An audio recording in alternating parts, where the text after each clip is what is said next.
ಎಲ್ರಿಗೂ ನಮಸ್ಕಾರ. ನಾನು ನಿಮ್ಮ ವೀಣಾ ಸತೀಶ್. ಇವತ್ತು ಕರಾವಳಿಯ ಸಾಂಪ್ರದಾಯಿಕ ತಿಂಡಿ ಕಪ್ಪ ರೊಟ್ಟಿ ಅಥವಾ ಓಡು ದೋಸೆ ಅಥವಾ ಉಪ್ಪು ದೋಸೆ ಅಂತಲೂ ಕರೀತಾರೆ. ತುಂಬ ಚೆನ್ನಾಗಿರುತ್ತೆ.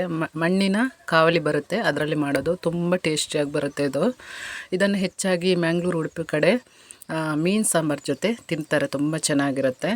ಮೊದಲಿಗೆ ನೋಡಿ, 2 ಲೋಟದಷ್ಟು ದೋಸೆ ಅಕ್ಕಿಯನ್ನು ನಾನು 3 ಗಂಟೆಯಷ್ಟು ಹೊತ್ತು ನೆನೆಸಿಟ್ಟಿದ್ದೀನಿ. 3 ಗಂಟೆ ನೆನೆಸಿಟ್ರೆ ಸಾಕು.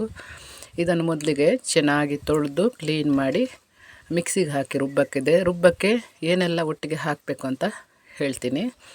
1/4 ಕಪ್ಪಷ್ಟು, ಈ ಬೌಲಲ್ಲಿ 1/4 ಕಪ್ಪಷ್ಟು ವೈಟ್ ರೈಸನ್ನು ತಗೊಂಡಿದ್ದೀನಿ. ಇದರ ಬದಲಿಗೆ ಬಾಯ್ಲ್ ರೈಸನ್ನು ನೀವು ಬೇಕಾದರೂ ಹಾಕೋಬೋದು. ಕುಚಲಕ್ಕಿ ಏನು ಬರುತ್ತೆ ಆ ರೈಸನ್ನು ಹಾಕೋಬೋದು. ಅರ್ಧ ಹೋಳಷ್ಟು ಕಾಯಿ ತುರಿ ಜೊತೆಗೆ ಉಪ್ಪು ಹಾಕಿ ರುಬ್ಬಿದರೆ ಆಯಿತು. ಮೊದಲಿಗೆ ರೈಸನ್ನು ಏನು ನಾವು ನೆನೆಸಿಟ್ಟ ದೋಸೆ ಅಕ್ಕಿ ಏನಿದೆ ಇದನ್ನು ಹಾಕ್ಕೋಬೇಕು. ಜೊತೆಗೆ ಸ್ವಲ್ಪ ಅನ್ನ ಹಾಕ್ಕೊಂಡ್ರೆ ಸಾಕು, ತುಂಬ ಹಾಕೋಬೇಡಿ. ಅನ್ನ ಜಾಸ್ತಿ ಆದರೆ ನಿಮಗೆ ದೋಸೆ ಮುದ್ದೆ ಆಗುತ್ತೆ, ಅಂದರೆ ಅಂಟು ಥರ ಆಗುತ್ತೆ, ತಿನ್ನೋಕ್ಕೆ ಚೆನ್ನಾಗಿರೋದಿಲ್ಲ. ಜೊತೆಗೇನೆ ನೋಡಿ, ಕಾಯಿ ತುರಿಯನ್ನು ಹಾಕೋಬೇಕು. ಸ್ವಲ್ಪ ನೀರನ್ನು ಹಾಕ್ಕೊಂಡು ರುಬ್ಬಬೇಕು. ನೈಸ್ ಪೇಸ್ಟಾಗಿ ರುಬ್ಬಬೇಕು, ತರಿ ಇರಬಾರ್ದು. ನುಣ್ಣಗೆ ಇದನ್ನು ರುಬ್ಕೊಂಡು ಬರಬೇಕು. ಇಲ್ಲಿ ನಾನು ನುಣ್ಣಗೆ ರುಬ್ಬಿ ಮೊದಲಿಗೆ ತಂದಿದ್ದೀನಿ. ನೋಡಿ ಯಾವ ಥರ ಪೇಸ್ಟ್ ಮಾಡ್ಕೊಂಡಿದ್ದೀನಿ ಅಂತ ತೋರಿಸ್ತೀನಿ ನಿಮಗೆ. ಈ ಥರ ನುಣ್ಣಗೆ ರುಬ್ಬಬೇಕು. ತರಿ ಇದ್ದರೆ ದೋಸೆ ಚೆನ್ನಾಗಿ ಬರೋದಿಲ್ಲ, ಅದಕ್ಕೋಸ್ಕರ. ಮತ್ತು ಇದರ ಕನ್ಸಿಸ್ಟೆನ್ಸಿನೂ ಹಾಗೆ ನೀರು ದೋಸೆ ನಾವು ಹಿಟ್ಟು ಏನು ರೆಡಿ ಮಾಡ್ತೀವಲ್ವ ಅದಕ್ಕಿಂತ ಸ್ವಲ್ಪ ದಪ್ಪ ಇರಬೇಕು. ಉದ್ದಿನ ದೋಸೆಗಿಂತ ತೆಳು ಮಾಡ್ಕೋಬೇಕು. ಮೀಡಿಯಮಲ್ಲಿ ಇರಬೇಕು, ಈ ಹದದಲ್ಲಿ ಇರಬೇಕು. ತುಂಬ ದಪ್ಪ ಇದ್ದರೆ ದೋಸೆ ಚೆನ್ನಾಗಿ ನಿಮಗೆ ಬೇಯೋದಿಲ್ಲ, ಒಳಗಡೆ ಎಲ್ಲ ಹಾಗೆ ಹಸಿ ಇರುತ್ತೆ. ದಪ್ಪ ಇದ್ರೂ ತೆಳು ಇದ್ರೂ ಚೆನ್ನಾಗಿ ಬರೋದಿಲ್ಲ. ಅದಕ್ಕೋಸ್ಕರ ಮೀಡಿಯಮ್ ಹಿಟ್ಟಿನ ಹದ ಇರಬೇಕು. ಸ್ವಲ್ಪ ರುಚಿಗೆ ತಕ್ಕಷ್ಟು ಉಪ್ಪನ್ನು ಹಾಕ್ಕೊಂಡು ಹದ ಸರಿಯಾಗಿ ಮಾಡಿಕೊಂಡ್ರೆ ಆಯಿತು. ನೋಡಿ, ನಾನು ಹಂಚಿನ ಕಾವಲಿ, ಅಂದರೆ ಏನು ಮಣ್ಣಿನ ಕಾವಲಿ ಅಂತ ಹೇಳಿದೆಯಲ್ಲ, ಈ ಥರ ಇರುತ್ತೆ. ಇದನ್ನು ಚೆನ್ನಾಗಿ ಪಳಗಿಸಿ ನೋಡಿ, ನಾನು ತುಂಬ ಸರಿ ಇದರಲ್ಲಿ ದೋಸೆ ಮಾಡಿದ್ದೀನಿ. ನೋಡಿ, ಈ ಥರ ಕಲರ್ ಬರುತ್ತೆ. ಅದನ್ನು ಹೊಸದಾಗಿ ನಾವು ತಂದಾಗ ಅದನ್ನು ಚೆನ್ನಾಗಿ ಏನು ಈ ಬಸಳೆ ಸೊಪ್ಪು ಅಥವಾ ಈ ಕುಚಲಕ್ಕಿಯನ್ನು ಬೇಯಿಸುವಾಗ ಗಂಜಿ ನೀರು ಇರುತ್ತಲ್ಲ, ಅದನ್ನು ಹಾಕಿ 2 ದಿನ ಇಟ್ಟರೆ ದೋಸೆ ಚೆನ್ನಾಗಿ ಬರುತ್ತೆ ಅಂತ ಹೇಳ್ತಾರೆ. ನೋಡಿ, ಮೊದಲಿಗೆ ಈ ಥರ ದೋಸೆಯನ್ನು 2 ಸೌಟಷ್ಟು ಹಾಕೋಬೇಕು. ಇದು ಸಣ್ಣ ದೋಸೆ ಮಾಡಲ್ಲ, ಮೀಡಿಯಮ್ ಸೈಜಲ್ಲಿ ಈ ದೋಸೆಯನ್ನು ಮಾಡ್ತಾರೆ.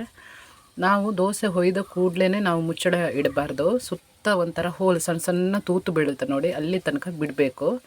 ಇಲ್ಲಾಂದರೆ ಫಸ್ಟಿಗೆ ನೀವು ಸಡನ್ನಾಗಿ ಇಟ್ಟರೆ ದೋಸೆ ತೂತು ಥರ ಬೀಳಲ್ಲ. ಅದಕ್ಕೋಸ್ಕರ ನೋಡಿ, ಈ ಥರ ಸ್ವಲ್ಪ ಬಿಟ್ಟರೆ, 1 ನಿಮಿಷ ಈ ಥರ ಬಿಟ್ಟರೆ ನೋಡಿ, ಈ ಥರ ಸುತ್ತ ಸಣ್ಣ ತೂತು ಬಿಡುತ್ತೆ ನೋಡಿ, ಆಗ ಮುಚ್ಚಳ ಇಟ್ಟರೆ ಆಯಿತು. ಈಗ ನೋಡಿ ಹೇಗೆ ಬಂದಿದೆ ಅಂತ ಹೇಳ್ತೀನಿ ನೋಡಿ. ಈ ಥರ ತೂತು ಬೀಳುತ್ತೆ. ನಾವು ಸ್ವಲ್ಪ ಹೊತ್ತು ಬಿಟ್ಟು ಬಾಯಿ ಮುಚ್ಚಳ ಇಟ್ಟರೆ ನೋಡಿ ಎಷ್ಟು ಚೆನ್ನಾಗಿ ದೋಸೆ ಬಂದಿದೆ. ಇದನ್ನು ಈ ಥರ ಸುತ್ತ ನೋಡಿ ಎಬ್ಬಿಸ್ತಾ ಬರಬೇಕು. ಈ ಥರ ಚೆನ್ನಾಗಿ ಬರುತ್ತೆ ಇದು.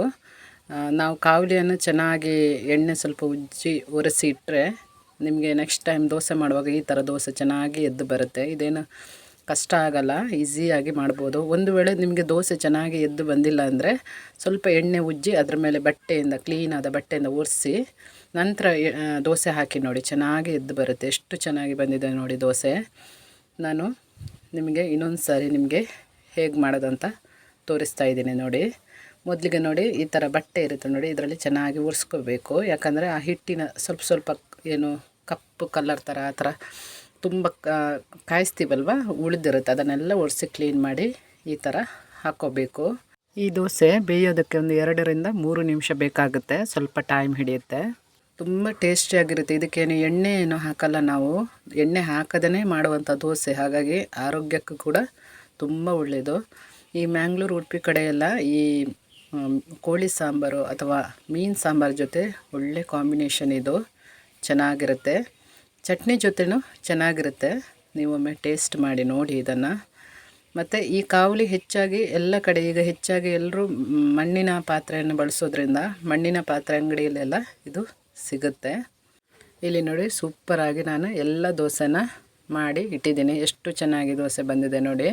ಇದಕ್ಕೆ ಒಂದು ಕಾಯಿ ಚಟ್ನಿ ಬೇಕಲ್ವ, ಅದಕ್ಕೋಸ್ಕರ ಕಾಯಿ ಚಟ್ನಿಯನ್ನು ನಾವಿಲ್ಲಿ ಮಾಡ್ಕೊಳ್ಳೋಣ. ಇದು ಕಾಯಿ ತುರಿ ಹೆರುವ ಮನೆ ಅಂತ ಹೇಳ್ತೀವಲ್ವ, ಅದರಲ್ಲಿ ಕಾಯಿ ತುರಿಯನ್ನು ಹೆರಿತಾ ಇದ್ದೀನಿ ನಾನು. ಅರ್ಧ ಭಾಗದಷ್ಟು ಕಾಯಿ ತುರಿಯನ್ನು ನಾನಿಲ್ಲಿ ಮಾಡಿದ್ದೀನಿ. ಈ ದೋಸೆಗೆ ಕೆಂಪು ಚಟ್ನಿಯೂ ಚೆನ್ನಾಗಿರುತ್ತೆ. ನಾನಿಲ್ಲಿ ಹಸಿಮೆಣ್ಸಿನ್ಕಾಯಿ ಹಾಕಿ ಚಟ್ನಿ ಮಾಡ್ತಾಯಿದ್ದೀನಿ. ಮುದ್ದೆಗೆ ಕಾಯಿ ತುರಿಯನ್ನು ಈ ಥರ ಸಣ್ಣ ಒಂದು ಮಿಕ್ಸಿ ಇದ್ದರೆ ಇದಕ್ಕೆ ಹಾಕೋಬೇಕು.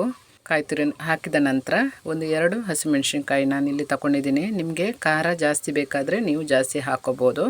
ಸಣ್ಣ ಶುಂಠಿ ತುಂಡು, ಹಾಗೆಯೇ 1 ಎಸಳು ಬೆಳ್ಳುಳ್ಳಿ ಇದೆಯಲ್ಲ ಅದನ್ನು ಹಾಕ್ಕೊಂಡ್ರೆ ಸಾಕು. ಹುಣಸೆ ಹಣ್ಣು ಸ್ವಲ್ಪ ಬೇಕಾದರೆ ನೀವು ಹಾಕೋಬೋದು. ಇದು ನೋಡಿ ಫ್ರೈ ರೋಸ್ಟ್ ಮಾಡಿರುವಂತಹ ಉದ್ದಿನಬೇಳೆ ಮತ್ತು ಕಡಲೆಬೇಳೆ ಒಂದು 1/4 ಚಮಚದಷ್ಟು ಹಾಕ್ಕೊಂಡಿದ್ದೀನಿ.